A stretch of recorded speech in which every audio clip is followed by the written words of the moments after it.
parmi nous pour ce séminaire spécial de la chaire modélisation prospective au service du développement durable, qui va être consacré au Fonds vert pour le climat. Donc, c'est un séminaire qu'on vous propose en 3 temps. Tout d'abord, nous aurons une intervention de Jean-Charles Hourcade, qui est donc avec moi-même codirecteur de la chaire modélisation prospective, ancien directeur du CIRED, directeur émérite au CNRS, et qui va donc nous donner les éléments de compréhension de ce rapport qui vient d'être publié, que nous mettrons en ligne après le séminaire, intitulé Scaling Up Climate Finance in the Context of COVID-19. Donc une intervention d'une petite demi-heure qui sera suivie par un échange de questions vraiment ciblées sur la compréhension des enjeux que Jean-Charles aura pu nous exposer. Puis, nous demanderons à nos 2 invités spéciaux d'intervenir en donnant leur point de vue. Tout d'abord, Yuba Sukuna, qui est donc vice-président du GIEC, hein, du groupe d'experts intergouvernemental sur l'évolution du climat, qui a été coordinateur inaugural du Centre africain pour la politique climatique et qui est secrétaire exécutif de l'Observatoire du Sahara et du Sahel, qui nous donnera donc sa vision par rapport aux enjeux de ce fonds. Suivi par l'intervention de Sébastien Treyer, qui est directeur de l'IDRI, donc l'Institut pour le développement durable et les relations internationales. Et puis ensuite, nous profiterons donc d'être tous réunis en distanciel pour avoir un échange à travers le chat. Donc, ce que nous vous demandons, c'est de mettre vos questions sur le chat et puis je les relayerai au fur et à mesure aux 3 intervenants. Donc, pour commencer cet après-midi, Jean-Charles, je te donne la parole. Alors, il faut que tu remettes ton micro et si tu as un support de présentation, que tu Voilà, oui, bien partages. sûr, et que je vais mettre là, ici, et je passe en plein écran. Ça devrait marcher. C'est bon? C'est parfait. Bien. Écoutez, je vous Peut-être. remercie beaucoup à tous d'être là. Donc, c'est un rapport que je vais présenter qui a une histoire qu'il faut résumer quand même, surtout pour les plus jeunes. Maintenant, pour moi, on commence à être jeune très vite, mais en gros, il faut quand même savoir que autant il y a eu un grand débat entre communauté scientifique, entre ingénieurs et économistes pendant 40 ans sur l'affaire climat, autant en fait l'insertion de la finance dans le dispositif est quelque chose d'extrêmement récent, puisque jusqu'à l'avant-dernier rapport, il n'y avait rien sur la finance. Et il y a là-dedans quelque chose d'important qu'il faut garder en tête, c'est que quand on pense que tout peut être résolu dans une vision économique où les prix du carbone suffisent, où les marchés suffisent, en gros, il n'y a pas besoin de finance, puisque les financiers vont venir abonder et financer tout ce qui est rentable. Alors évidemment, ce n'est pas si simple, et donc au dernier rapport 1,5 degré, il y avait un chapitre très fort sur la finance, puisqu'il y avait la crise financière, on était après la crise des subprimes, et donc pour la première fois, il y a eu quelque chose de conséquent sur la finance, et le Fonds vert climat a souhaité qu'on fasse quelque chose de plus opérationnel avec eux. Au départ, c'est donc une commande aux auteurs du GIEC sur la finance, et ça s'est transformé finalement dans un rapport conjoint entre nous et les gens du GIEC, y compris Yannick Glemarek et Fiona Bayadrenou, qui sont actuellement membres de la direction de cet organisme. Donc, c'est un rapport du GIEC enfin, un rapport de chercheurs du GIEC, pardon, qui n'engage pas le GIEC, et de gens du Clean Climate Fund. Alors, je ne vais pas vous présenter tout le rapport. Il y a un premier chapitre sur la science en tant que telle et les questions de risque physique, etc. Je vais parler tout de suite de ce qui est principalement dans le rapport, dans le chapitre 2 de ce rapport, qui est quel est l'enjeu pour le financement. Je vais aller vite sur ces chiffres, ils sont importants pour simplement insister sur un point. Dans la littérature, on voit circuler beaucoup de chiffres.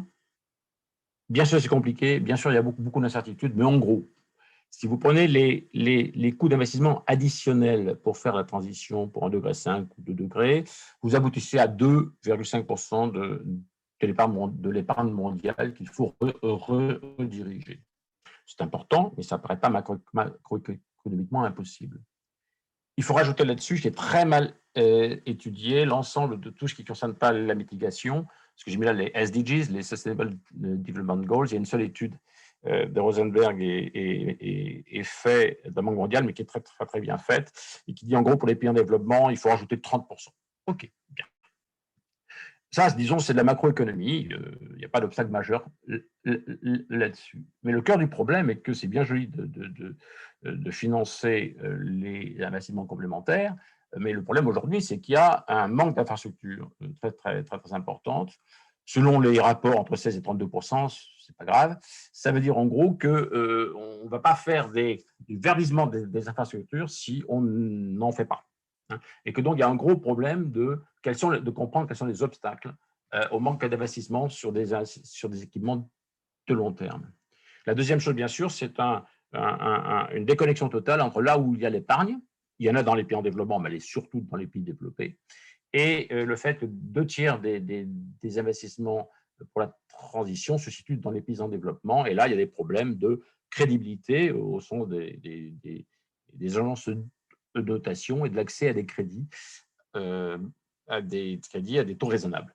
Donc, le problème aujourd'hui, c'est pas trop, enfin, c'est de ne pas se battre sur les chiffres de trop. On voit bien qu'ils sont importants, mais que c'est faisable. Et toute la question, c'est de réduire l'incertitude pour que les entreprises, les entrepreneurs et les épargnants sachent où mettre leur argent en termes clairs, c'est ce que ça veut dire.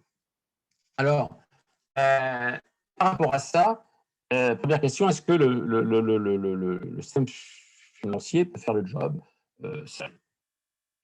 Historiquement, celui qui a lancé le milieu financier sur le sujet, c'est McKerney, avec son concept de tragédie des horizons.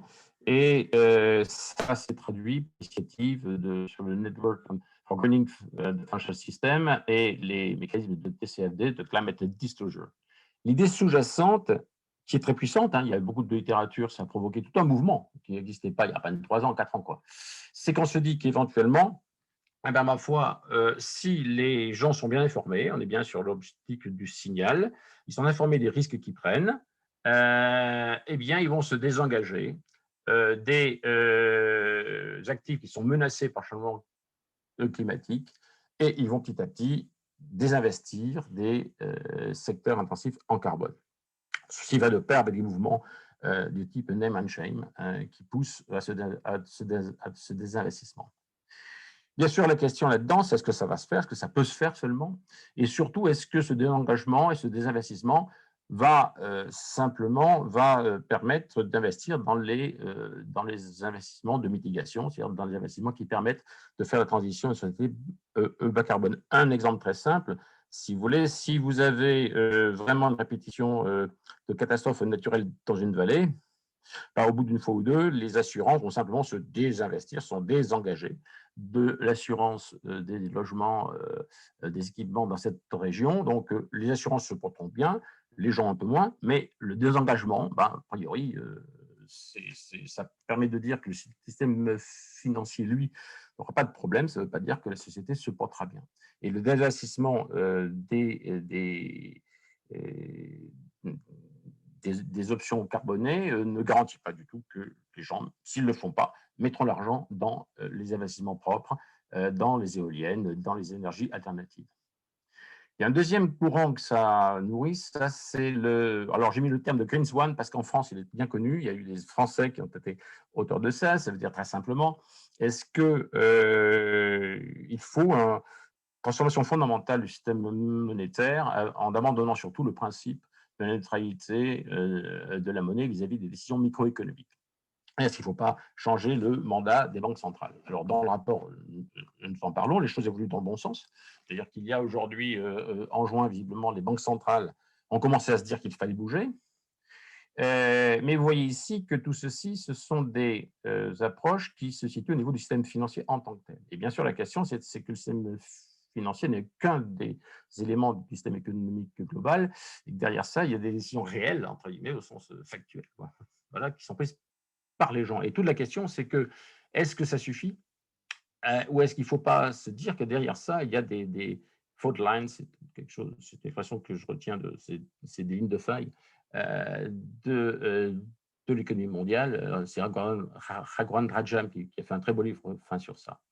Et quand on lit un peu ce qui se passe au niveau macroéconomique, ben, on dit que nous sommes dans une société où il y a un gap entre la propension à épargner et la propension à investir. C'est-à-dire qu'on épargne beaucoup, mais on a des problèmes pour investir sur des produits de long terme. On préfère les produits liquides, comme on appelle, hein, et bien l'investissement immobilier. Et on a aussi toute la littérature sur le système financier, sur le cycle financier qui connaît un problème, c'est que les cycles financiers depuis 30 ans, ce qui n'était pas le cas avant, n'ont pas de mécanisme automatique de retour des marchés des capitaux à l'équilibre. Donc ça veut dire que c'est bien de dire qu'il faut que le système financier bouge, mais tant qu'on ne s'adresse pas à des mécanismes comme cela, on aura des problèmes.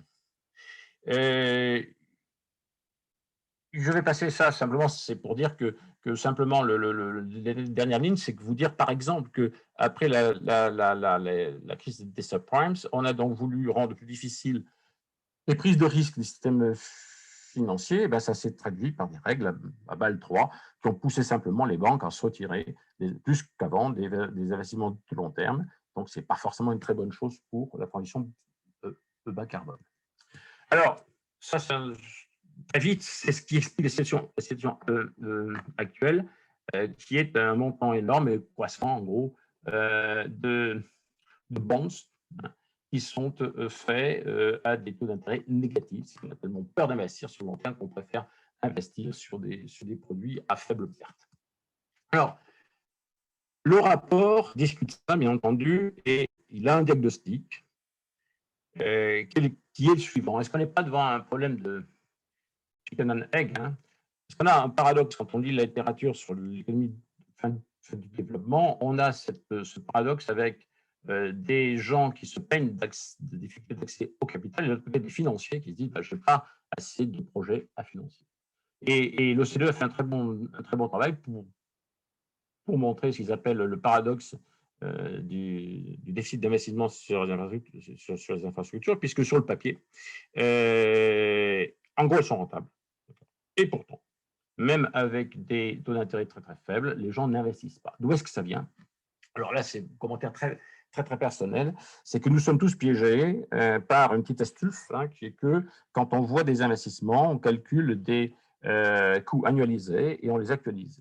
Quand vous calculez des coûts annualisés, vous oubliez qu'il y a un problème, c'est que dans le taux d'investissement, on commence par perdre beaucoup d'argent avant d'en gagner. Et quand vous faites un calcul annualisé sur 20-30 ans, eh bien, vous masquez cette difficulté. Et c'est ça qui, quand même, je pense, une des choses importantes dans ce rapport. Ce graphique n'y est pas, mais je le pense, c'est plus pédagogique. C'est que c'est un graphique qui montre comment se répartissent les risques. C'est assez simple, hein, ils sont au début. Et à la fin, après tout, ça va. Enfin, l'équipement, il est construit, il fait plus ou moins d'argent, mais il survit. On gagnera plus ou moins, mais ce n'est pas très grave. Et ça se voit dans les pratiques des financiers.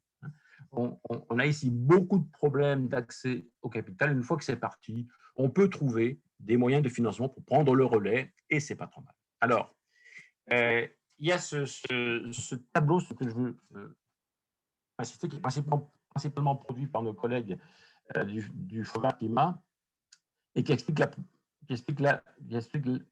chose suivante. Il y a plusieurs phases de développement, et l'essentiel des risques ici, c'est ce qu'ils appellent la development phase.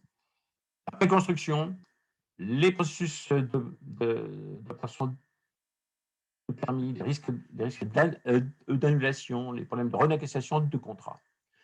Ensuite, vous avez bien sûr toutes les questions globales de la qualité de l'environnement macroéconomique. Est-ce qu'il y a de l'inflation? Est-ce que les politiques sont crédibles? Est-ce que les taux d'intérêt sont élevés? Mais le problème le plus important, c'est le lien entre ces risques ici et, bien sûr, au point de vue technique, tous les problèmes que l'on a quand on a des délais de construction, parce que ce n'est pas si simple d'avoir réuni les bonnes équipes au bon moment. On va trouver des difficultés, surtout quand c'est des chantiers qui sont moins matures que d'autres. Donc, c'est ce lien entre les upfront risks ici, qui sont au départ, qui sont une des causes majeures de ce gap entre le nombre de projets qui seraient rentables sur le papier et les projets qui sont réellement entrepris. Et sur ces mécanismes-là qu'il faut travailler. Alors, là-dessus, dans le rapport, on a fait un travail que je ne vais pas vous présenter ici de pro, il se trouve que c'est pas moi qui ai fait ça, je ne les critique pas, mais simplement, c'est très peu lisible. On a catégorisé ça en deux choses, en deux catégories. On dit, en gros, l'essentiel de la littérature, on appelle ça le market fixing, c'est-à-dire en gros, cette idée qu'il faut lancer les bons signaux, soit par les prix du carbone, soit par des taux d'intérêt plus bas, parce qu'il y aura des banques qui seront plus incitées à faire des taux d'intérêt plus faibles pour des investissements bas carbone que d'autres. Mais ces market fixing-là ne marchent pas si on ne transforme pas des choses qui s'appellent market shaping, la restructuration de marché. Et il faut regarder l'ensemble, et il y a toute la littérature sur l'énergie que certains d'entre vous connaissent très bien, qui connaissent bien cette opposition entre les approches par les signaux prix, les approches par les covenant control, par les règles, par les normes, par les mandats, par les codes, etc. Ben, l'idée, c'est de dire les deux sont nécessaires, mais la question maintenant, c'est de dire que les signaux ne marcheront pas et seront même submergés par bien d'autres signaux si on ne travaille pas sur les structures de marché. Et dans le rapport, on va insister surtout sur celles qui sont en bas ici, c'est-à-dire toutes celles qui bloquent les initiatives des entrepreneurs. Okay. Alors, elles sont ici, les supply side, c'est-à-dire qu'en gros, vous avez tout le marché, toutes les mesures qui sont là pour constituer les marchés, mais aussi surtout les supply side instruments ici, c'est-à-dire quelles sont les mesures qui font que les entrepreneurs, mais entrepreneurs pas au sens entrepreneur privé seulement, ça peut être des entrepreneurs, ça peut être des villes, ça peut être des coopératives, qui se mettent à prendre des initiatives. Alors, ce que je fais exprès, c'est qu'on a tous conclu que c'était important de le dire, vu la façon dont, dans le passé, ces problèmes entre les monnaies de rapport entre signaux prix, maintenant signaux financiers et réalité des processus de décision. Ici, vous avez en rouge un projet normal, entre guillemets, qui émet du carbone, il est en rouge, et vous voyez qu'il a c'est la somme cumulée des rentrées d'argent, des sorties d'argent, c'est le cash flow. Au début, on investit, on perd, c'est négatif, à la fin, on gagne. Et là, vous avez le cumul du rouge, là, okay, sur le cadran nord-ouest. Et en vert, vous avez l'investissement bas carbone. Bon, il est plus cher, il n'est pas rentable, et la question, c'est de savoir comment on peut le rendre rentable. Il y a un problème, c'est que la différence entre les deux, c'est que si vous avez une erreur, vous avez une mauvaise surprise, votre délai de construction est trop fort et trop long, vos coûts sont plus importants que ce qu'on pensait. Vous voyez que le rouge, lui, bon, pas de problème, on gagnera moins d'argent, ça c'est clair. Mais pour le vert, vous avez un petit problème, ce qu'on a figuré ici par la ligne D, c'est que si il y a un moment où vous allez avoir un tel besoin d'argent parce que pour faire face à votre mauvaise surprise, que si vous allez voir votre banquier ou vos actionnaires, pour avoir plus d'argent, ils vont vous tirer l'oreille, ils diront non. Ou bien ils vous imposeront des taux extrêmement importants. C'est que dans ce cas-là, vous ne prenez pas l'option G, non seulement parce qu'elle n'est pas rentable, mais aussi parce qu'elle risque de vous amener dans quelque chose qui est proche de la faillite ou le fait que vous perdez le contrôle de votre entreprise. Donc, le problème, c'est que des investissements très lourds, en général, ils ont un taux de risque beaucoup plus important. L'implication de ça, c'est que maintenant, vous passez au cadran nord-est. Vous dites, si maintenant j'applique une taxe sur la rouge, elle sera moins rentable, très bien. Mais si je fais des des prébonifiés pour la verte, c'est mieux. Donc la verte, si tout se passe bien, va devenir plus rentable que la rouge, c'est ce qu'on voulait. Mais, donc ça, c'est les market fixing signals, ils arrivent, ils jouent leur rôle si tout va bien. Mais si maintenant vous avez un dérapage des coûts, vous voyez bien que vous ne, ce que ça vous rapporte vient beaucoup trop tard ne change rien sur le fait que si vous avez un dérapage des coûts, vous allez vous confronter à votre ligne de danger D ici. Si vous faites de la moyenne dans les sciences mathématiques, je n'en parlerai.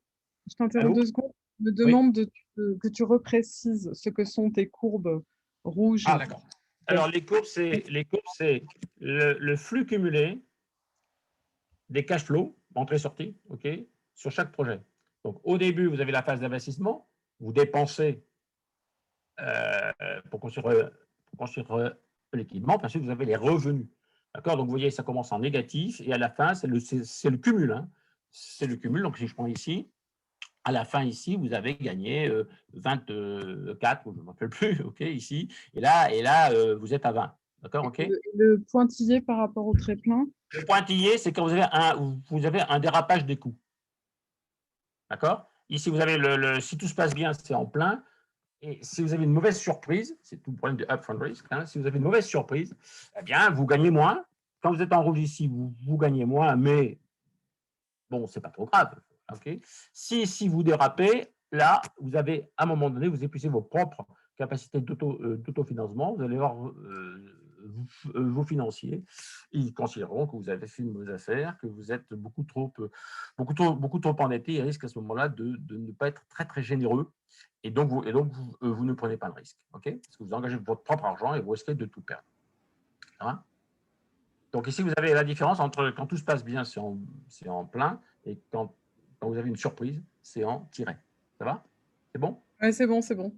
Et Jean-Charles, j'en profite pour te dire qu'il te reste une petite dizaine de minutes. Oui, mais c'est bon, je vais y aller. Si maintenant vous allez sur le cadran, sud-ouest, eh ben, c'est ce qu'on va faire après. L'idée, il faut faire du upfront de-risking, du dérisquage des investissements upfront en amont, en abaissant cette ligne-là, pour essayer de D à des primes. À ce moment-là, tout se passe bien parce que finalement, comme pour le rouge, votre vert en pointillé gagne moins, mais au total, le vert devient supérieur au rouge. Alors que presque que 10 minutes, j'ai fait exprès de ne pas gommer ici pour bien se rendre compte de ça, parce que tout ce débat sur le rôle des prix est très important. En gros, les prix et les prébonifiés, c'est tout ça très bien, mais ça vient trop tard si, entre-temps, l'entrepreneur se dit « oulala, je risque en gros de perdre mon autonomie ou d'être extrêmement puni si j'ai trop de risques ». Alors, maintenant, on va y aller. Qu'est-ce qu'on fait de tout ça dans le contexte post-Covid ? On est dans un point de bifurcation. C'est évident que la façon dont on va relancer l'économie va déterminer notre capacité ou pas de s'abstraire de la dépense des stratégies de développement fondées sur le carbone fossile. Deuxièmement, une grande asymétrie dans les points de relance entre les pays développés qui, en gros, au niveau des États, ont accès à des taux d'intérêt relativement nuls, auprès de nul. Et si maintenant je prends les pays en développement, Chine exclue, ils ont plus de 50 d'entre eux sont dans ce qu'on appelle une dette distress, ils sont dans des taux d'accès, ils sont des taux de notation à CCC, c'est-à-dire très très bas, et donc on a des problèmes d'accès à des financements, et en plus à des problèmes d'accès à des monnaies de paiement internationales. Il y a un très bon travail de McKibben qui dit en gros, pour que ça marche, la reprise mondiale, il faut que ces 55% du monde, ils arrivent à sortir du piège dans lequel ils sont, et ça fait quelque chose comme 2 trillions de dépenses en plus qu'il faut faire et qu'il faut déclencher.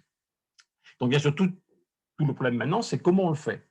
Et donc, comment on peut combattre la tentation du report dans le temps des petits climatique. Alors, il y a 2 points très importants. C'est qu'il est prouvé, et là c'est très bien établi, que les investissements d'infrastructures ont un pouvoir d'entraînement plus fort que les autres. que l'immobilier, que tout ce que vous voudrez. Et deuxièmement, ce qu'on peut espérer, c'est que des mécanismes soient mis en place pour cibler sur la carbone qui permettent, ce que j'ai caricaturé ici sur le dépassement du débat entre les cigales et puis les fourmis, ça veut dire en gros, la dette et la création de monnaie est possible à condition qu'elle soit backée, qu'elle soit appuyée sur de la production de vraies richesses et qu'on puisse le prouver d'une façon crédible. Alors, le rapport conclut sur 4 types de politiques qu'il faut faire. Je commence très, très rapidement. La première, c'est pas quelque chose qu'on peut faire en claquant des doigts, mais il y a un petit détail qui est très important. Ce qui est clair, c'est que le diagnostic, c'est qu'il faut qu'on intègre beaucoup plus les politiques d'environnement, de développement et de relance. Ça permet de baisser les coûts totaux d'investissement et de maximiser l'effet multiplicatif, l'effet de relance sur l'économie. Or, ceci, c'est essentiellement des responsabilités nationales de chaque pays, comment les ministères s'organisent entre eux. La question, c'est que la communauté internationale, ce qui est amené ici, qui est la fragmentation de la finance, climat et développement, est un obstacle au fait que les pays eux-mêmes réussissent à progresser dans cette intégration des politiques. Les pays ont leurs responsabilités, comme chacun d'entre nous. La France n'est pas exemplaire, un truc comme ça. Mais la fragmentation de la finance climat est un obstacle en tant que tel, parce que ça n'aide pas à cette intégration des politiques. Alors, deuxième point maintenant, comment je vais le faire? Il faut bien entendu que je le fasse en m'arrangeant pour alléger la dette des pays en développement. Et la dette, vous savez, c'est un truc très simple. Hein. La dette, on peut dire que ce n'est pas un problème si vous êtes sûr que votre argent est bien utilisé, que ça fait un taux de croissance plus fort. Et deuxièmement, si elle est prise par les nationaux. Le problème qu'on a, c'est que tous les mécanismes du style dette, swap, les échanges dette climat, ou bien ce qui se discute aujourd'hui, le fait qu'on mettrait sur la table de nouveaux droits de tirage spéciaux, pose la question de comment je fais pour m'assurer que ces nouvelles facilités de paiement soient bien utilisées. Et deuxièmement, comment ensuite je m'arrange pour que cette dette soit au maximum faite en monnaie locale pour régler la contrainte du fait que je vais devoir importer beaucoup de biens étrangers. J'aurai un problème d'accès aux monnaies internationales de paiement. Alors, c'est là que vient l'affaire de commitment, de l'engagement des pays du Nord à 100 milliards par an de financement.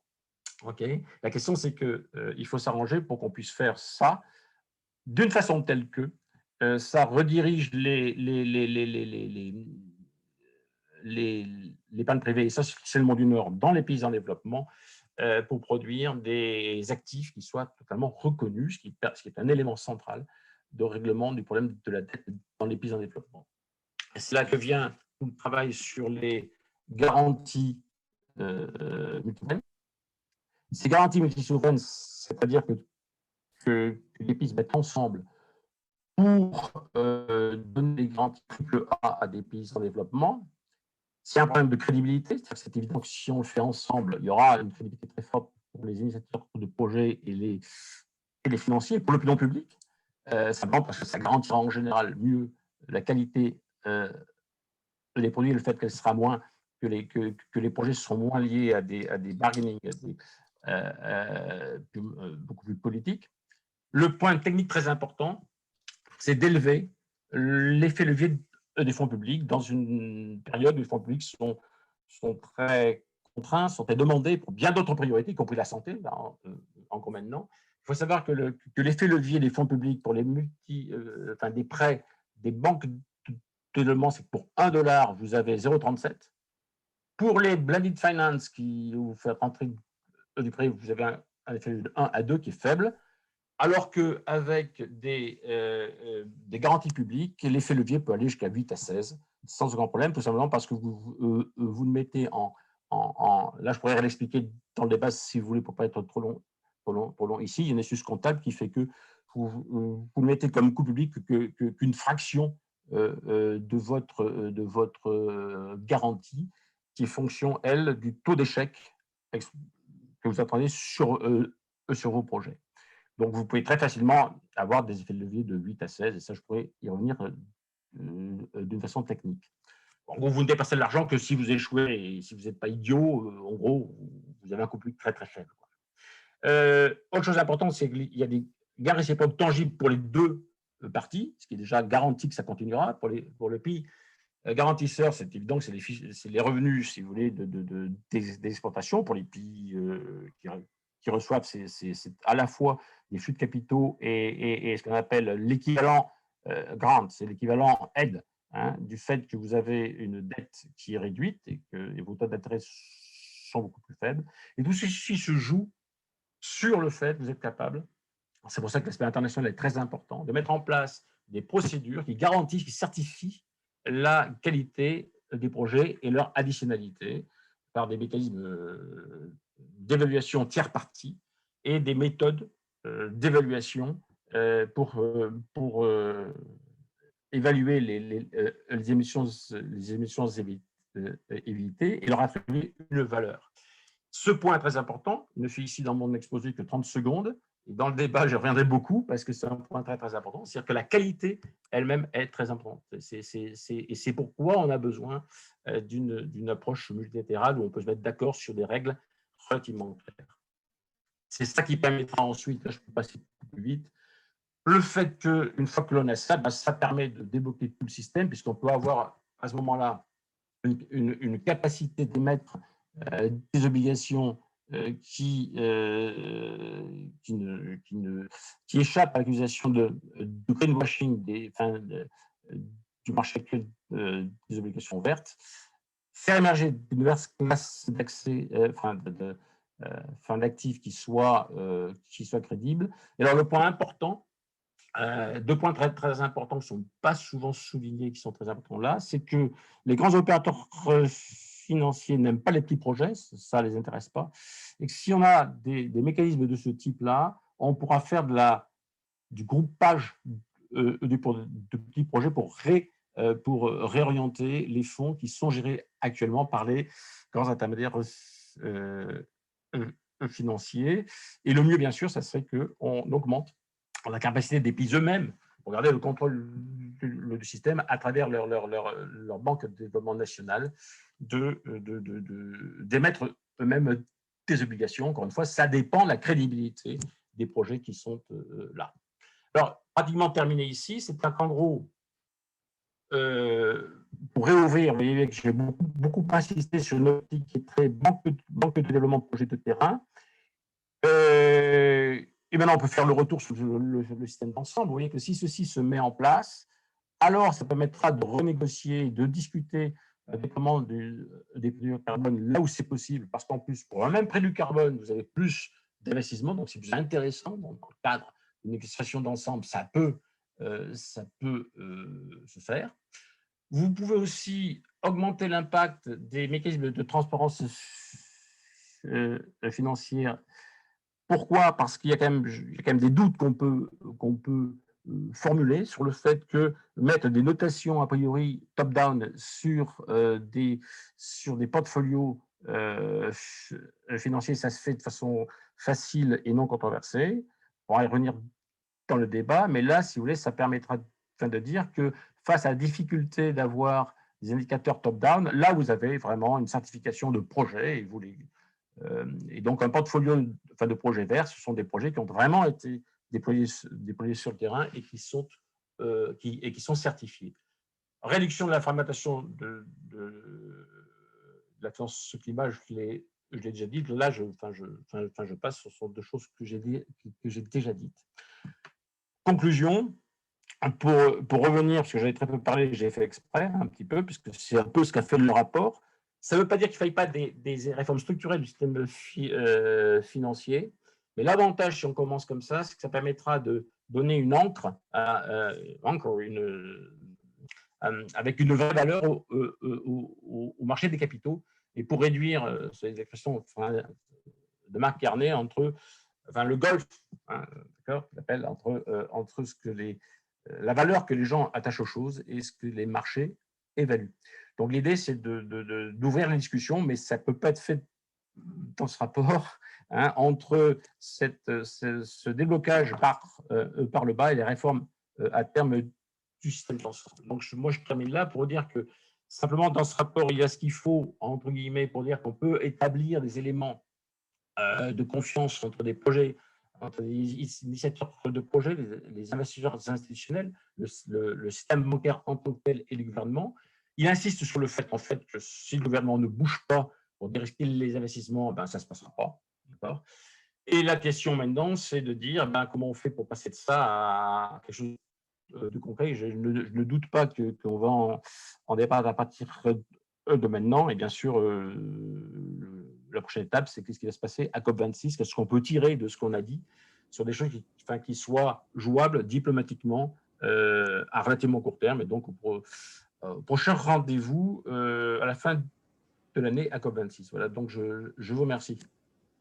Merci beaucoup Jean-Charles pour cette présentation très enrichissante sur les conclusions du rapport.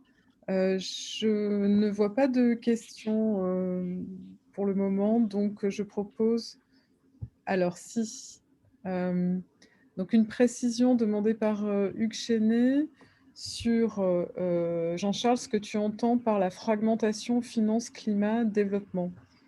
Fragmentation administrative, type et taille de financement. C'est très simple. C'est quelque chose.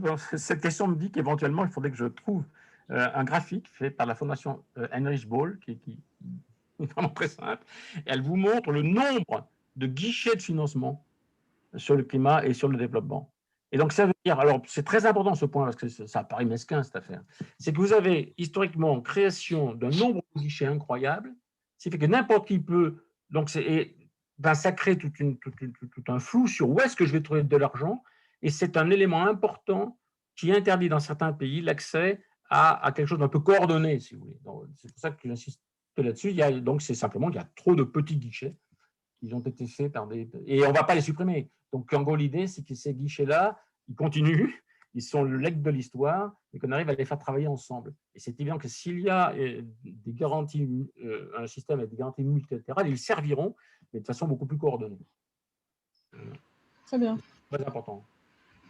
Donc, merci, et je propose de continuer cette discussion avec l'intervention de Yuba Sukuna, qui va donner un éclairage personnel.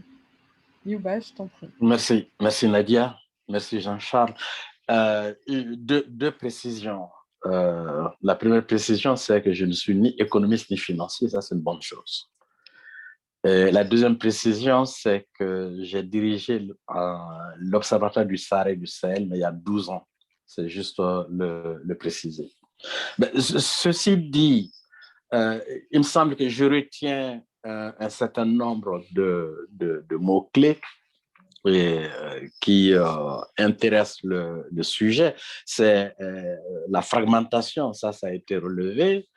Ensuite, le développement durable, ça me paraît essentiel également parce que quel que soit le pays ou le type de pays, que ce soit un pays industrialisé ou non industrialisé, la question fondamentale et essentielle, c'est que les pays se mettent sur un parcours de plus en plus soutenable, étant entendu que la soutenabilité, pardon, excusez-moi, c'est le long terme, c'est une certaine aspiration et ceci doit converger avec la question du climat, comme arriver à faire face à la contrainte climatique, aux défis climatiques, et qui, de mon point de vue, il me semble également qu'il y a un décalage entre l'avancée de nos réflexions sur la compréhension du problème climatique et puis les éléments de réponse à apporter. Si je me réfère au dernier rapport, au rapport spéciaux du GIEC, notamment le rapport 1.5 qui a été publié il y a 2 ans, mais clairement, il est indiqué, et puis tout le monde est d'accord là-dessus, que les changements incrémentaux, les approches ad hoc sectorielles et puis saucissonnées ne permettent pas du tout d'aborder clairement la question du climat. Il faut une transformation en profondeur sur tous les aspects de la société. Quand on dit société, il s'agit de que ce soit en développement ou les pays les moins avancés ou les pays les plus industrialisés.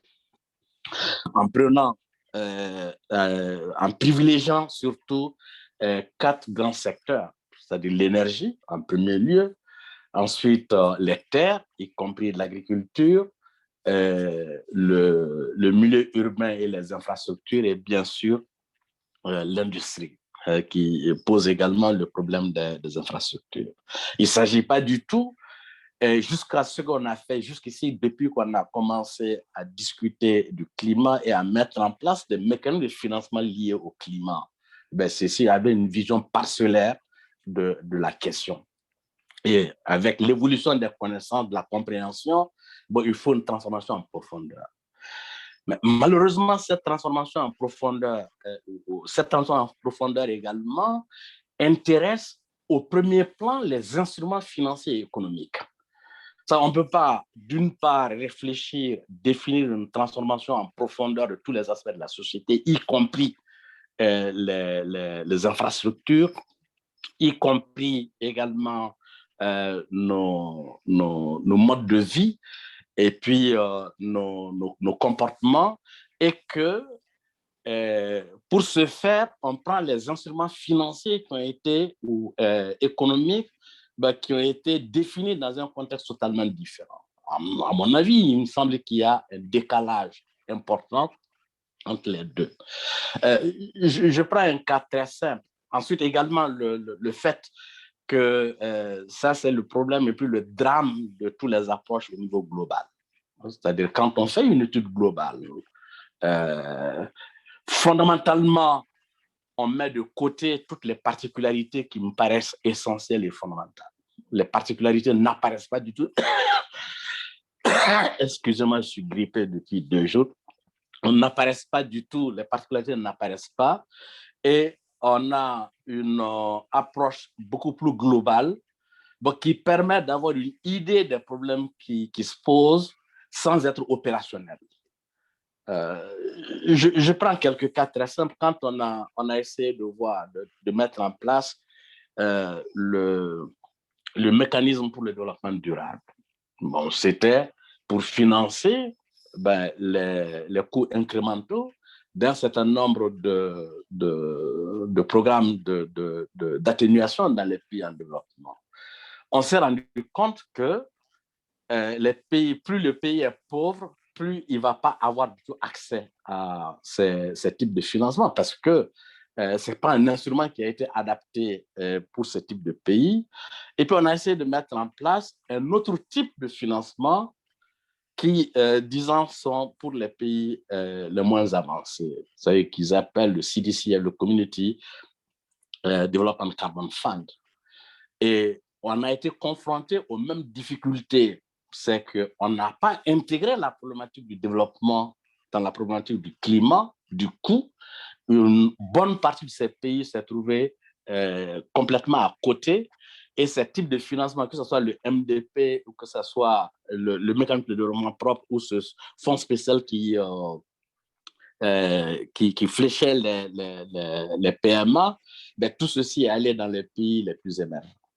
À mon avis, il me semble qu'on est là face à un problème. On veut essayer de mettre une problématique qui est assez complexe et compliquée, qui procède d'une autre vision, qui procède d'une autre organisation, qui procède d'une autre gouvernance dans un système totalement inadapté.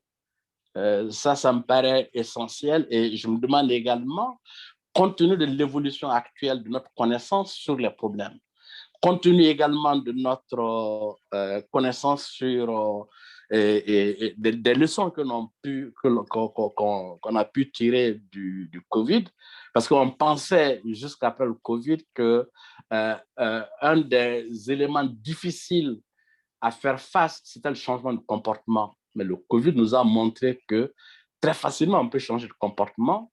Nous a montré également qu'il faut une implication assez forte des gouvernements, mais si on veut qu'il y ait un changement beaucoup plus important et que si on veut une communication assez forte également, une adhésion de la population.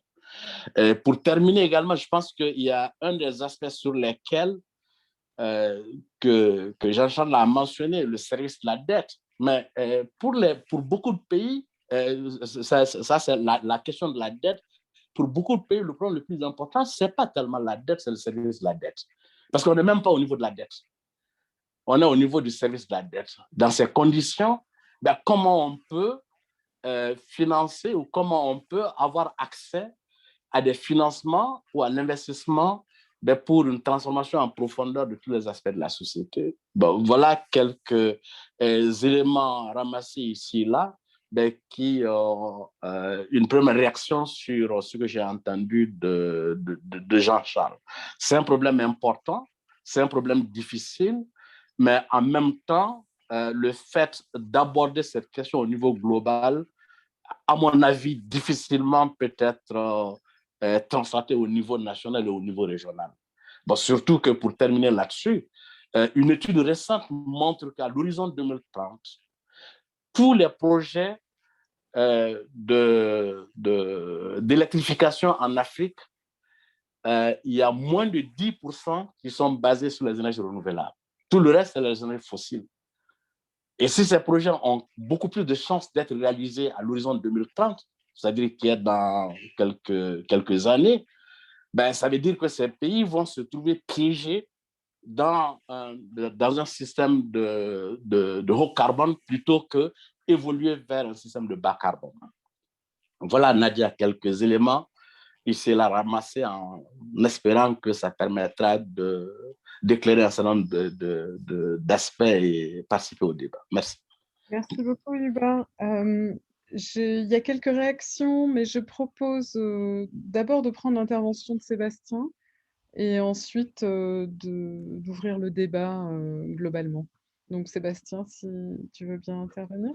Merci beaucoup, Nadia, et merci à Jean-Charles et Nadia de m'avoir invité. C'est extrêmement utile. Et moi, je voudrais souligner à quel point ce rapport est important. Et je ne dis pas ça pour faire plaisir à Jean-Charles, hein, qui était le directeur du labo où j'ai fait ma thèse. Il n'y a rien, ce n'est pas pour faire plaisir. C'est que ce rapport est extrêmement important. Parce qu'aujourd'hui, sur la finance climat, on entend beaucoup de choses qui sont, dont le rapport dit à quel point elles sont insuffisantes.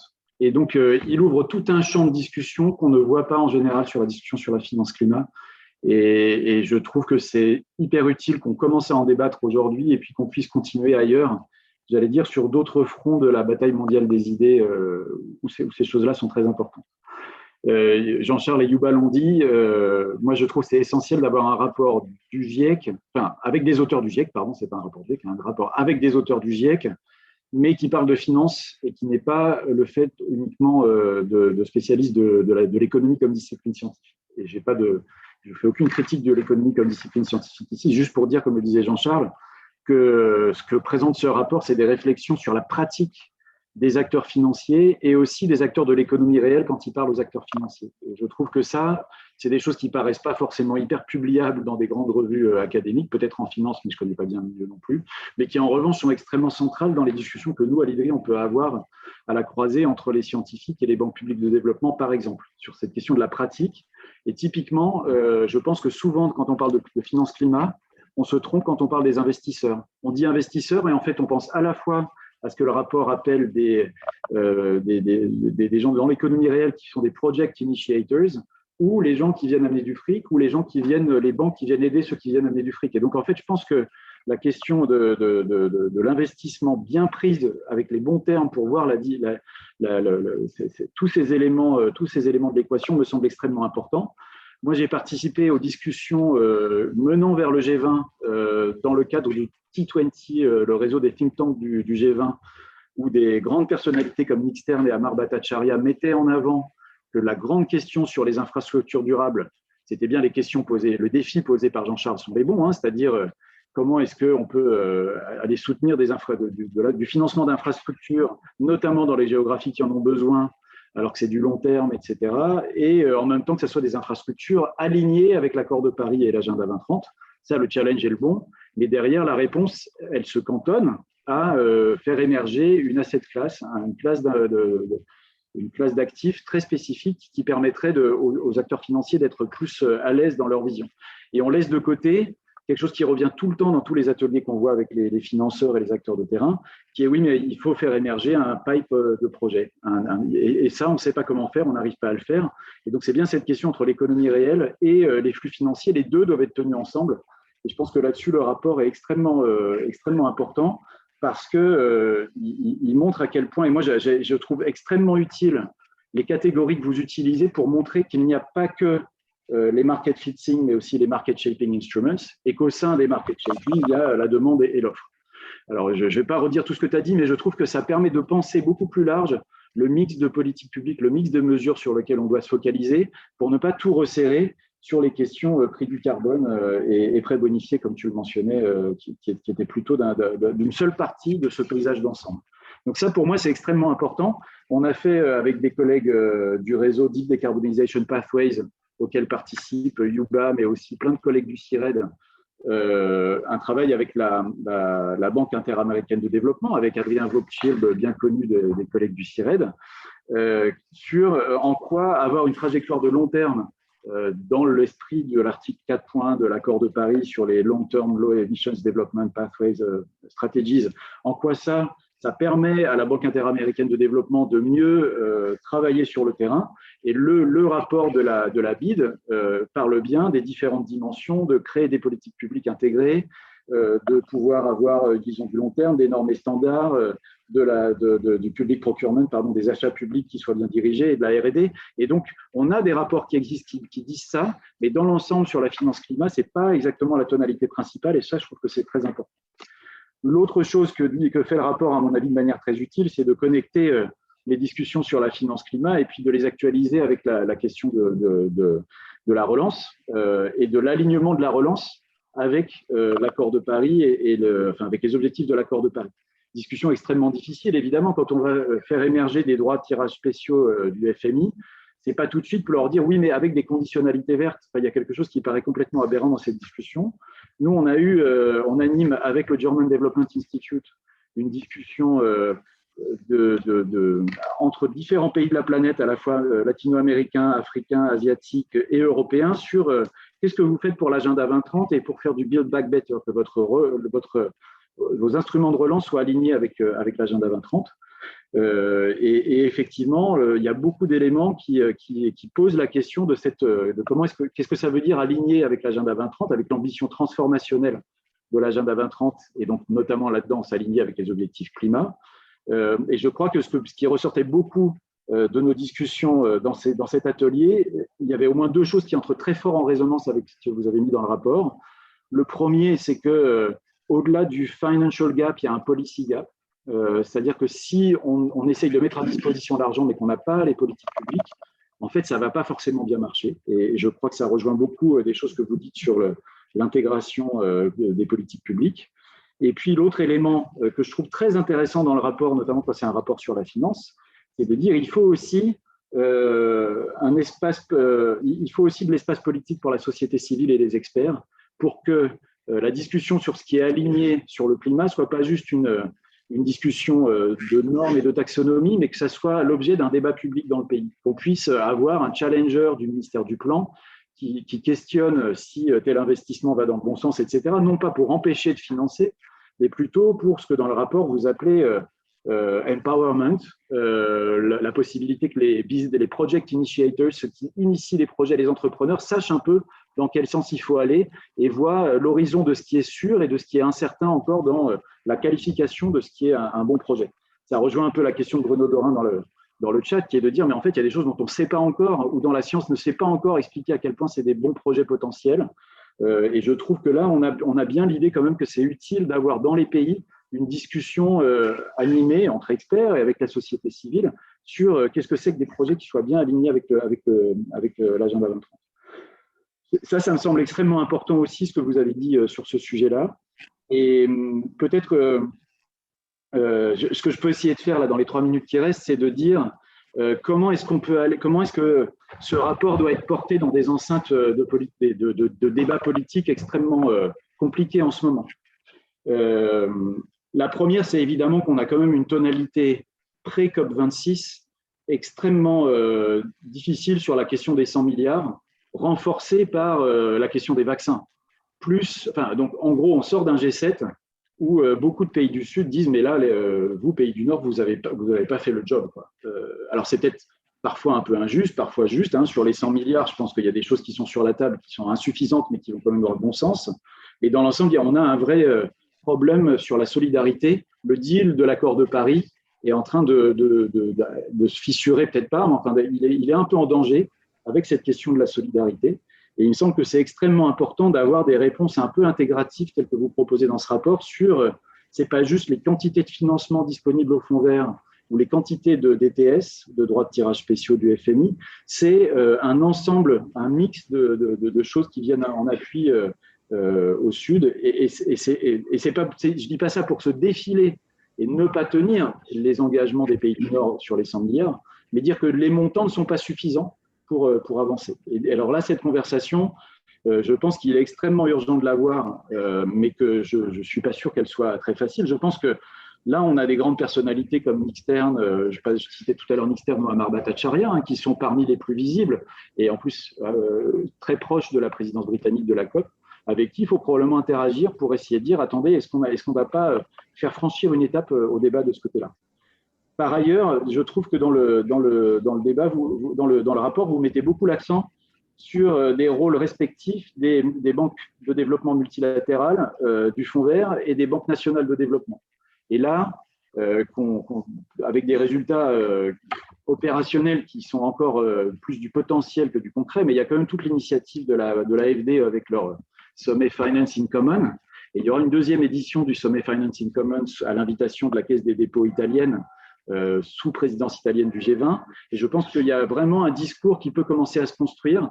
Jusqu'à maintenant, on voyait un peu les banques nationales de développement et les bilatérales avec l'AFD chercher à prendre de l'oxygène ou de l'espace sur le territoire mondial par rapport aux MDBs. Mais je pense qu'aujourd'hui, entre les multilatérales et les nationales, il y a plus de collaboration possible. Et ce rapport, il permet en plus de montrer leur rôle respectif de manière, à mon avis, très intéressante. Donc là, il y a un point d'étape sur lequel il me semble hyper important de pouvoir tabler. Et ensuite, il y a toute la question de l'Europe que tu soulèves notamment dans tes remarques à la fin, Jean-Charles. D'abord, j'ai l'impression que le fonds de garantie multi-souverain que vous proposez, en fait, ça ressemble un peu, mais là, je suis loin de mon domaine d'expertise, à Next Generation EU. Et donc, on est un peu en train de faire en fractal, de dire finalement, ce qu'on a fait à l'échelle européenne, il faudrait l'avoir à l'échelle mondiale. Je trouve ça à la fois intéressant parce que ça donne à l'Europe, aux pays, aux États membres de l'Union européenne une capacité à dire regardez comment on peut apprendre de l'expérience de ce qu'on fait. Et en même temps, si c'est ça, et je pense que c'est utile, Jean-Charles, que tu me précises là où je me trompe, si c'est ça, on voit bien à quel point il y a des questions de confiance énormes qui ne sont pas réglées au sein de l'Europe entre les pays du Nord et les pays du Sud et de l'Est sur l'utilisation des fonds, etc., qui vont devenir extrêmement importantes et transférer ça dans une gouvernance mondiale extrêmement difficile, très tendu, c'est pas tout à fait facile. Mais il y a quand même, je trouve, vu le rôle des bailleurs européens dans la discussion en général, un rôle pour l'Europe en positif, pour essayer de transférer cette expérience vers d'autres échelles. Le deuxième point qui me pose problème, qui est un point critique du côté européen, c'est la course à la fixation des principes de la finance verte entre les Chinois, avec les acteurs financiers chinois, avec notamment la Belt and Road, qui cherchent à faire ces normes et à les imposer, la taxonomie européenne, et puis les acteurs financiers nord-américains qui tout à coup aussi accélèrent le mouvement alors qu'ils étaient un peu en train de rétrograder précédemment. Et il y a des risques de codification trop rapide. Précisément, ce que je pense que Yuba et Jean-Charles vous disiez, c'est n'allons pas trop vite pour désigner ce qui est vert et ce qui est marron. Parfois, si on désigne que ce qui est marron, on n'aide pas à trouver des projets verts ni à les construire. Parfois, on peut se tromper dans ce qui est marron, dans une géographie particulière. J'ai l'impression que c'est un peu ce que disait Yuba, parce que dans les spécificités d'un contexte, tout dépend de la trajectoire nationale de développement durable que chaque pays peut se donner. Et donc, comment on articule des besoins de codification du secteur financier avec la réalité de l'hétérogénéité des contextes nationaux. Tout ce que beaucoup d'acteurs font autour des stratégies de long terme nationales, c'est normalement une articulation entre les deux, mais ce n'est pas encore facile de convaincre.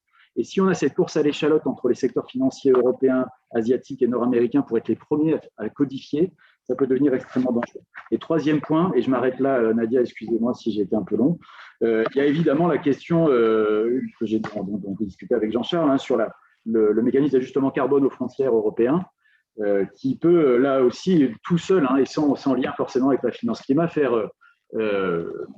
capoter le deal sur le climat parce que tout à coup, de manière plus ou moins tactique, des acteurs comme la Chine pourraient dire mais ça y est, l'Europe devient protectionniste. Je dis plus ou moins tactique parce qu'il y a plein d'acteurs des secteurs économiques en Chine qui voient bien pourquoi il y aurait besoin d'un peu d'ajustement entre les systèmes ETS des deux grands blocs économiques, par exemple. Il n'empêche que ce que vous dites de manière très utile, c'est en fait ce que vous proposez permettrait de mieux connaître les contenus en carbone des grandes chaînes de production industrielle. Et en fait, aujourd'hui, le mécanisme d'ajustement carbone aux frontières européens, il peine un peu sur cette capacité technique à désigner les contenus en carbone. Et par ailleurs, nous, à l'IDRI, on essaye de convaincre les acteurs français et européens qu'il faut faire de la diplomatie avant tout, plutôt que de faire de la diplomatie de service après-vente sur ce MACF, ce mécanisme d'ajustement carbone aux frontières, pour que les pays qui vont le percevoir, et je pense notamment à des pays émergents en Afrique, il n'y a pas que dans l'ensemble, la solution française ou européenne, c'est de dire mais non, mais ça touche que ça va toucher que le ciment, l'acier, et donc ça va toucher en gros en Afrique, surtout l'Afrique du Sud, et puis l'Inde, etc.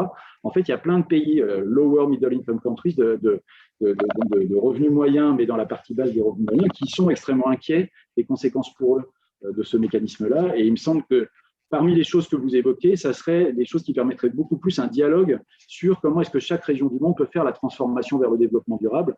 Et ensuite, on trouve les moyens de s'accommoder plutôt que de mettre un dispositif conçu en Europe comme un préalable. Voilà un peu les points d'accrochage avec une actualité politique qui me semble extrêmement chargée. Et merci beaucoup à Jean-Charles et à ses co-auteurs d'avoir conçu ce rapport.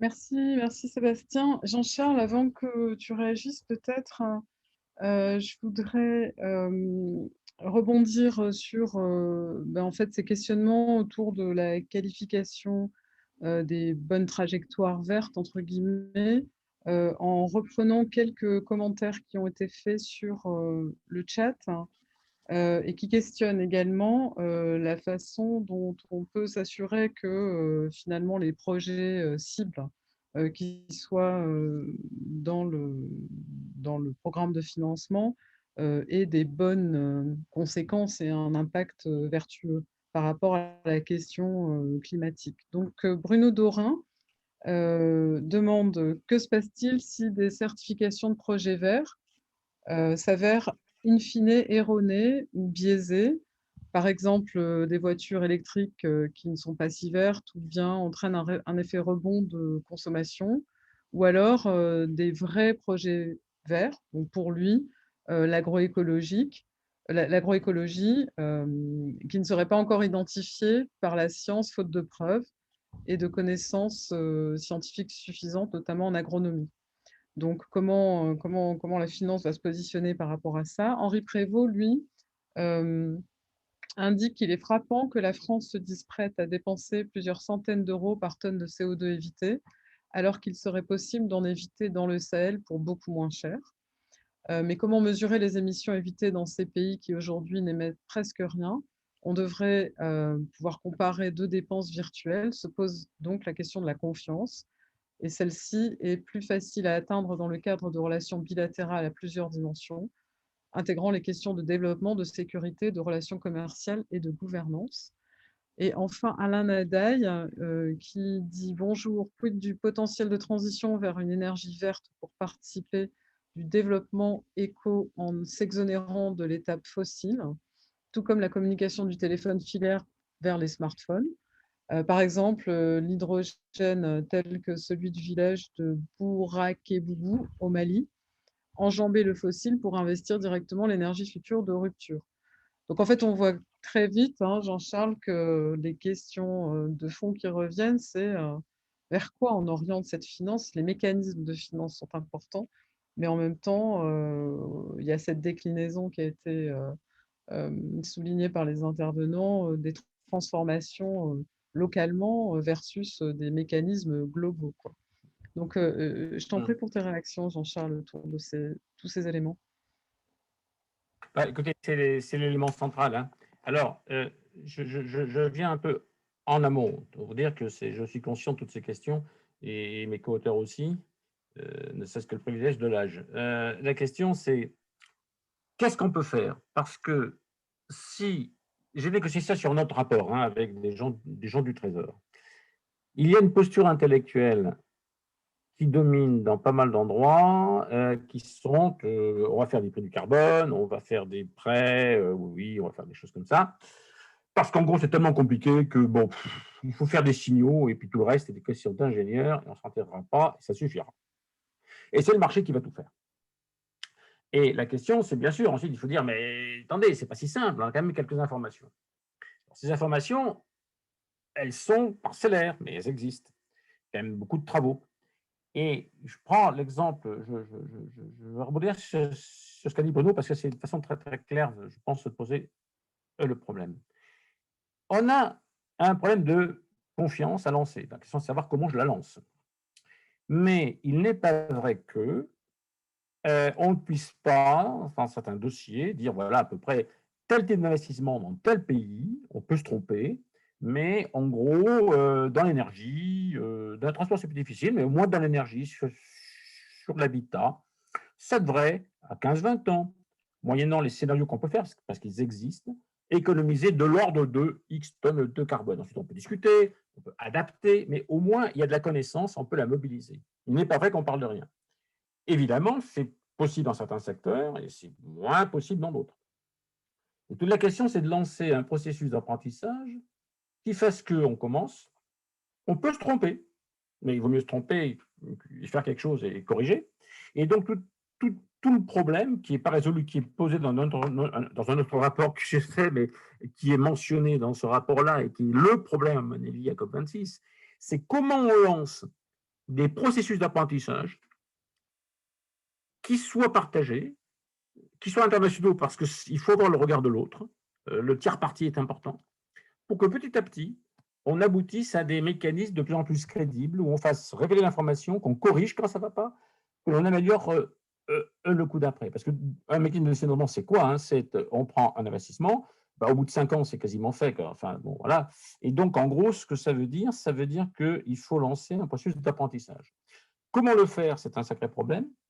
Et en gros, il y a un aspect technique, et je pense que les modèles prospectifs, ça peut aider à faire un certain nombre de choses. Il y a tout le problème de ça et de la connexion avec les pratiques locales, mais on peut faire quelque chose. La question, il faut pas que il faut donc qu'on puisse récupérer la connaissance scientifique, qu'on la débatte avec les experts, qu'on la débatte avec les acteurs et qu'on lance ce processus. Enfin, sinon, on ne s'en tirera jamais parce que ça, très simplement, on va revenir à l'illusion que l'on va tout financer, que l'on va tout piloter par en haut. La question pour moi, alors là, je ne suis plus un des membres de cette équipe, je donne ce que je pense. Un des enjeux à COP26, c'est si on pouvait se mettre d'accord sur des guidelines, comme ça c'est le mot de la diplomatie, pour lancer des processus pilotes forts, je ne dis pas marginaux, pour que ce genre de procédure d'évaluation soit mise en place. On va faire des bêtises au départ, je répète, mais je pense quand même qu'au bout de 5, 6, 7, 8, 9 ans, on arrivera à faire mieux que ce qu'on sait faire aujourd'hui. Et ça, c'est un point très important pour moi, parce qu'il y a un problème aussi qui est un peu d'obstacle culturel, au sens où, si vous voulez, il ne faut pas renacler devant cet obstacle, parce que sinon, on va aboutir à la chose suivante. J'espère être bien compris là. Quand Sébastien parle de l'Europe et des taxes aux frontières, vous allez voir, le lien est très immédiat. Discuter avec des gens du Trésor, ils disent, ah oui, c'est bien, mais prouvez-moi que votre truc, c'est bien utilisé. On va dire, oui, je ne peux pas prouver à 100%, mais à 50%, à 40%, mais comme vous ne pouvez pas me le prouver, je vais revenir à mes réflexes. Mes réflexes, c'est des prix et puis de la taxonomie.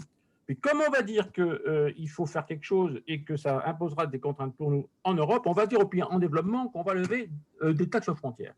C'est-à-dire qu'on va partir de la difficulté de s'appréhender le problème de l'évaluation, qui est réel, bien sûr. On va s'en abstraire pour dire, comme c'est compliqué, je vais faire quelque chose dont on est absolument certain aujourd'hui que ça ne marchera pas.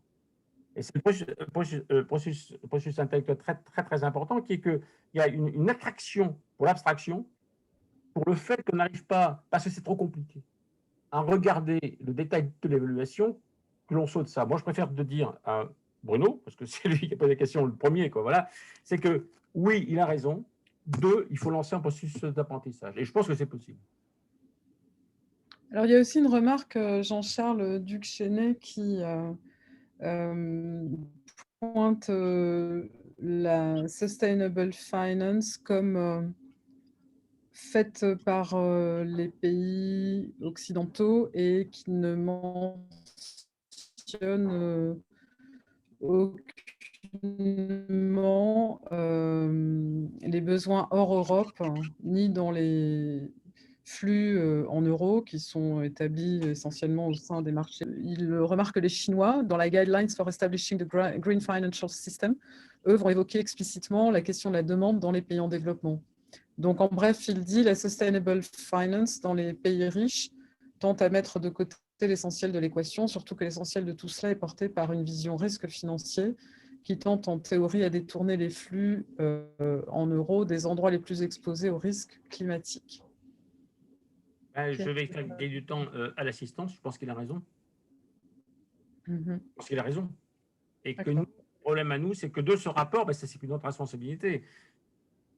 Quand je parle de guidelines à COP26, c'est un problème purement diplomatique. C'est comment je mets en place des mécanismes qui sortent de ce genre de piège. C'est tout. Et enfin, c'est tout. Ça veut dire que ça commence. C'est maintenant que ça devient sérieux, quoi. Mais il a totalement raison. C'est exactement ça le problème. C'est un des problèmes. Alors, Myriam Mdi Cherif te demande alors comment on lance le processus. Quels seraient les acteurs de la mise en œuvre? Les banquiers, les États, les entreprises, tous ensemble? Alors là, je vais compter sur Sébastien et sur Yuba, là, parce que j'en ai un peu parlé avec Yuba hier. Je donne aussi mon sentiment. J'ai commencé alors pour ceux qui ne me connaissent pas assez, c'est que j'ai été négociateur à Kyoto. Donc, je sais comment se fait une négociation. D'accord? Et j'ai été au GIEC très longtemps en première ligne, quoi, si vous voulez. Et je vois bien ces problèmes-là. J'ai dit quelque part, là, dans ma conclusion, je ne crois pas que les choses se passeront s'il n'y a pas engagement des États. Quand je parle de garantie publique, quand on a fait la révolution par le rail, ce n'est pas des garanties publiques. Donc, il faut que nous, États du Nord principalement, avec les États du Sud aussi, on mette de l'argent sur la table sous forme de garantie publique. Point. Ça, c'est la première des choses. Donc, si on ne fait pas ça, ce n'est pas la peine, ça ne se passera pas. Parce que c'est ça qui permettra non seulement de dérisquer, mais de réduire la fragmentation de la finance, de trouver des moyens de démultiplier les initiatives locales pour répondre à ce que Yuba disait, ce n'est pas un système global, mais un système qui doit être adapté à chaque terrain. Sur le papier, ça va. La vraie difficulté, c'est un langage de diplomatie. Est-ce que ça rentre dans le vocabulaire que les diplomates de chaque pays, aujourd'hui, ont? Ils vont rentrer dans une arène, ils vont avoir un texte avec des crochets. Et est-ce que, le problème est de savoir où est-ce que ce genre de choses peut être mis en place sur ça.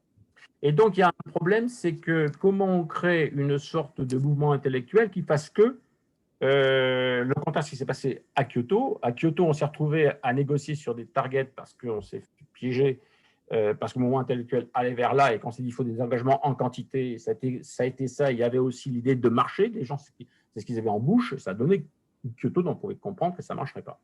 Donc là, la question maintenant, c'est avec quel vocabulaire presque, les gens rentrent dans la scène du COP26. Est-ce qu'ils rentrent avec l'idée que les engagements publics d'État sous forme de garantie publique, ça peut permettre de répondre au problème des 100 milliards, et ça, ce n'est pas que ce rapport qui le dit. Il dit quand même ce rapport, c'est le bilan de la littérature. Les gens de l'OCDE l'ont dit. Il y a de très bons papiers de l'ensemble du manque de développement. Je n'invente rien dans ce que je raconte là, d'accord? Donc, il y a des gens qui disent ça. Est-ce que ces gens qui disent ça seront portés diplomatiquement à COP26?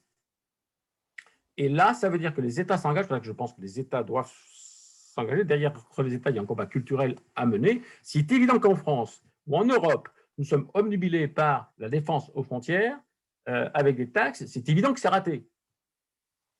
D'accord? Donc, la question, c'est avec quel vocabulaire ils vont rentrer. Comment on rend tout ça compatible? Et donc, ça vous paraît peut-être pour les jeunes là quelque chose d'un peu bizarre comme réponse, mais elle est très concrète, hein. C'est comment je crée les éléments de langage qui font qu'à la négociation, ça va se passer comme ça. Parce qu'on est en face quand même, alors je peux le dire, je pense que Yuval comprend très bien, il le sait plus que moi, je suis quand même frappé par la distance, quand on lit les documents, entre le langage employé, par exemple, pour les gens qui s'occupent de finances climat au nord, la littérature sur les banques qui est produite par les banques de développement, il y a aussi beaucoup de gens du nord, il y a aussi beaucoup de gens du sud, le langage n'est pas le même. Et donc, ça veut dire que quelque part, vous avez un problème vraiment de représentation du monde, quoi. Donc, il faut vraiment gagner la bataille sur cette affaire-là. Je ne sais pas ce que fera le Climate Fund, ils sont bien placés pour essayer de la mener. Mais je crois que c'est vraiment très, très important. Donc, il faut savoir maintenant que ça va dépendre de nous aussi pour créer une vision du monde où on sait que le Sud existe, que 2 tiers d'investissement, c'est dans le Sud, qu'il ne faut pas trop se garder le nombril nous-mêmes, n'est-ce pas? Et essayer de remplir le petit agenda que l'on a commencé à mettre en place. Voilà. Je n'ai aucune idée. Peut-être que Sébastien, lui, il est plus au turf. Moi, je suis un peu retiré. Il est plus au cœur du système que moi maintenant. Je ne sais pas comment il sent les choses. Comme vous voulez, Sébastien, Yuba, réagir. N'hésite pas. Hein. Ok. Le problème, c'est que au niveau des négociations, je crois que je ne suis pas négociateur non plus, mais ce que je vois et que je sens, c'est qu'on a différentes catégories de personnes qui vont aux négociations, qui ne se comprennent pas. C'est-à-dire, si au niveau européen, les négociateurs, c'est beaucoup plus ceux qui sont mis en avant, c'est beaucoup plus les affaires étrangères, ils ont toute une batterie de conseillers et puis d'acteurs qui sont dans les différents domaines, notamment de la finance, notamment de l'économie, notamment de différents secteurs.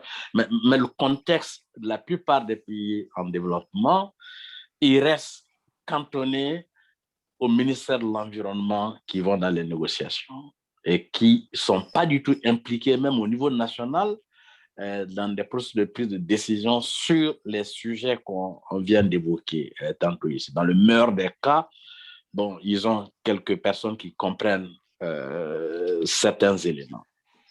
Ça, c'est un premier aspect. Deuxième aspect, il y a eu quand même une évolution des négociations. C'est-à-dire, quand on voit de Kyoto à Paris, il y a quand même une négociation et il y a quand même une évolution. Et cette évolution ne s'est pas également traduite par une certaine évolution au niveau national, surtout de beaucoup de pays en développement. C'est anecdotique, mais c'est quand même significatif. Quand je suis rentré de Genève à Bamako en décembre, j'étais confronté à un problème, c'est que il fallait que je reste connecté au plan international. On connaît tous les pays africains, y compris l'Afrique du Sud, ils connaissent un déficit de fourniture d'électricité. C'est-à-dire, vous allez en Côte d'Ivoire, ils ont 4 à 6 heures de délaissage sur certains endroits. La seule alternative qui me restait, c'était de prendre un groupe diesel, ce qui est une absurdité, mais j'étais obligé de le faire pour rester connecté.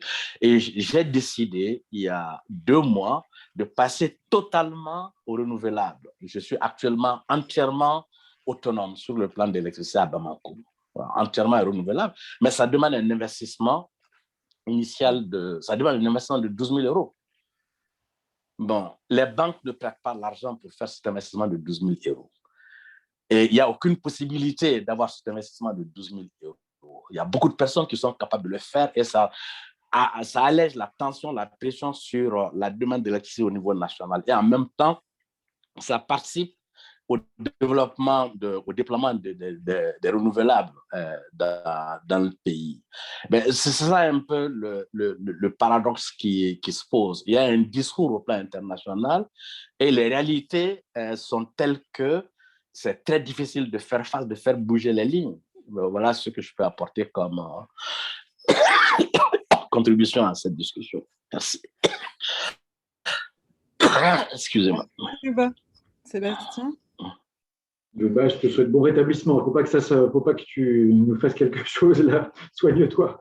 Non, moi, je pense que la question de Myriam est extrêmement importante et Jean-Charles y a répondu en disant il faut vraiment qu'on travaille les éléments de langage de l'entrée dans la COP. Moi, je pense qu'il faut aussi voir qu'il n'y a pas que la COP en fait sur ce sujet-là. Donc, la première chose, c'est que la question des 100 milliards est une question sur est-ce qu'on est déjà aux 100 milliards ou pas en 2020 et on est déjà en 2021 et donc il y a cette évaluation-là. Et puis, quel plancher on se fixera pour 2025. Donc, il y a une discussion qui est très centrée sur cette quantification des flux financiers. Et peut-être que c'est un point d'entrée intéressant, j'en suis pas tout à fait sûr. Moi, je pense que le Fonds vert climat est quand même un bon endroit où avoir ces discussions-là. Et puis, il y a quand même les spring and fall meetings de la banque et du Fonds monétaire international qui sont des endroits qui vont extrêmement fort, qui vont animer la discussion de manière extrêmement forte avant la COP. Il y a eu lors des spring meetings toute la question des droits de tirage spéciaux, le club de Paris étendu au G20. Ça s'est prolongé ça va se prolonger en juillet sur la ministérielle finance du G20. Il y a encore les fall meetings. Donc, je pense que là, il y a toute une conversation sur la finance climat dans le cadre de la relance et des questions de dette qui sont l'endroit où porter les bons éléments de langage.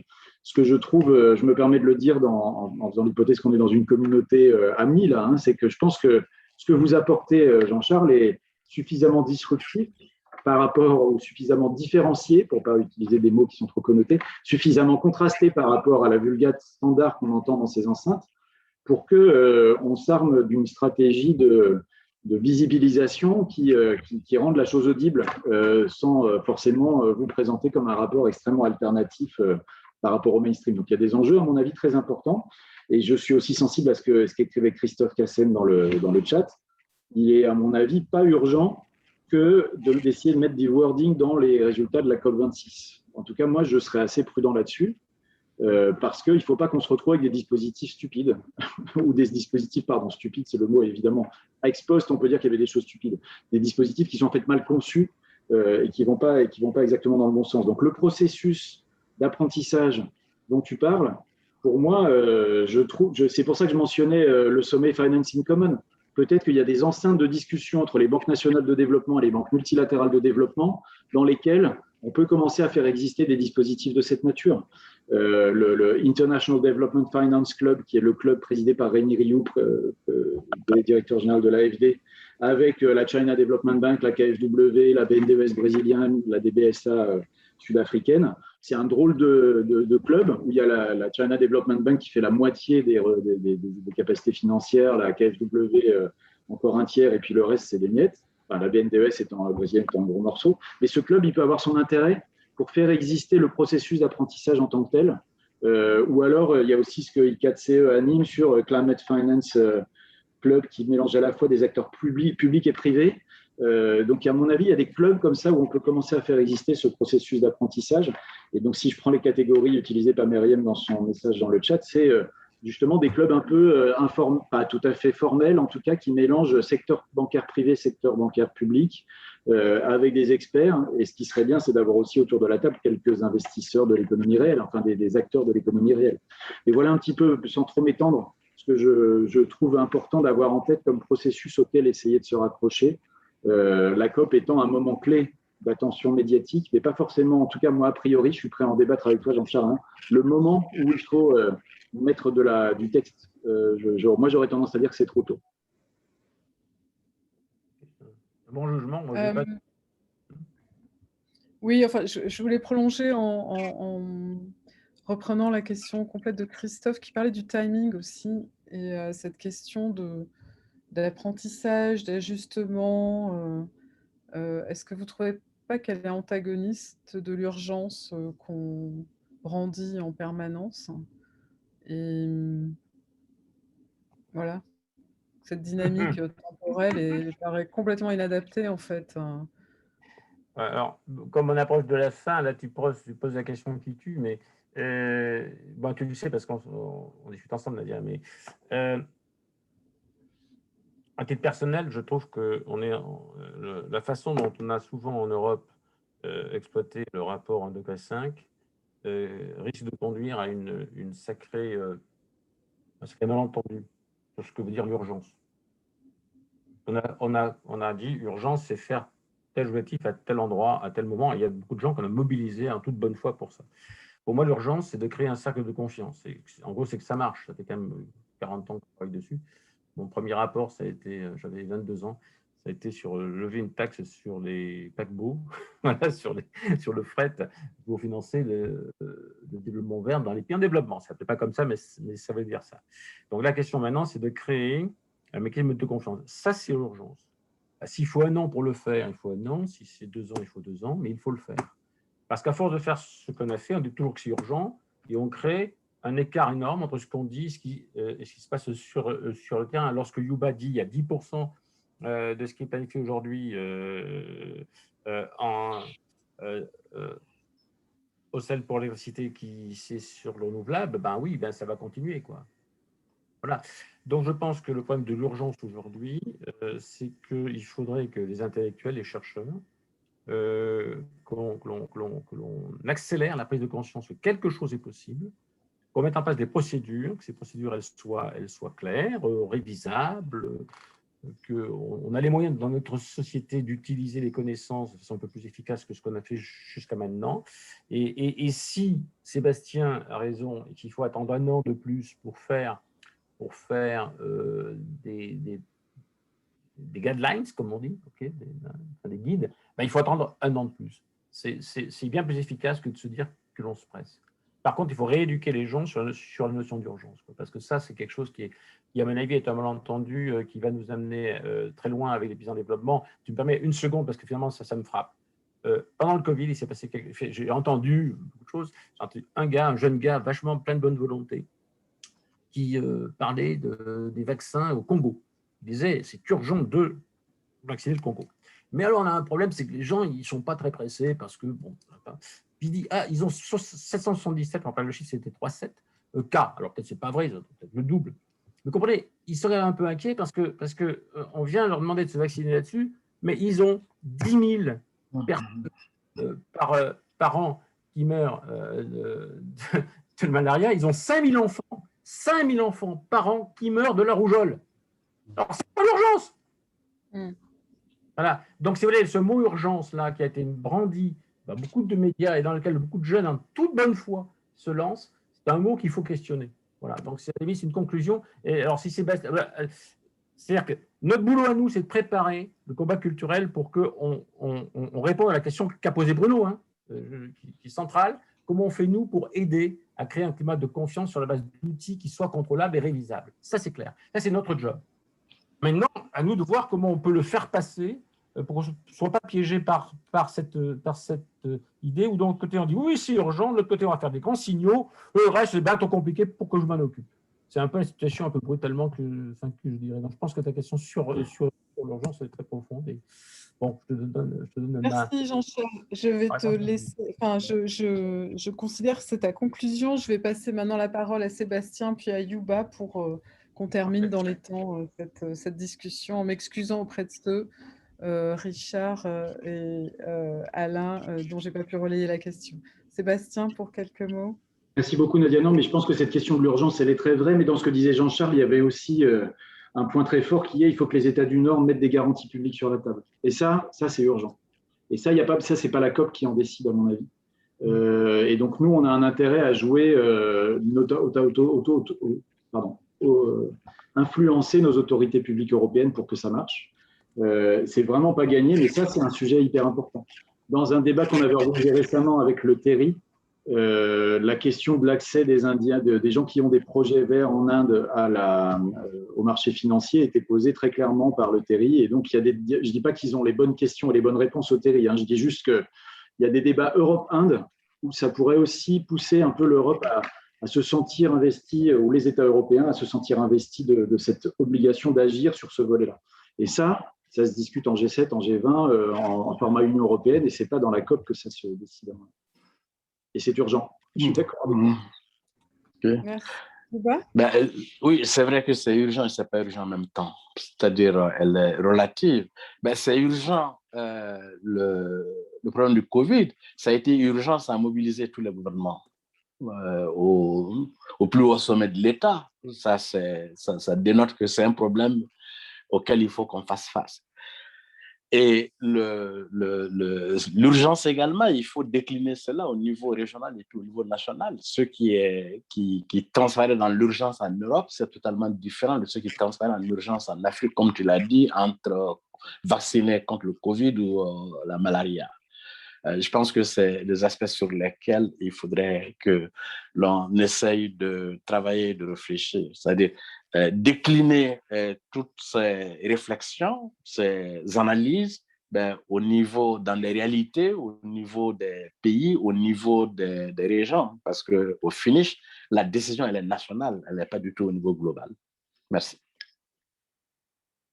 Merci beaucoup. Merci Yuba et Sébastien d'avoir accepté cette invitation et Jean-Charles de nous avoir présenté ce fameux rapport dont tu nous parlais depuis si longtemps.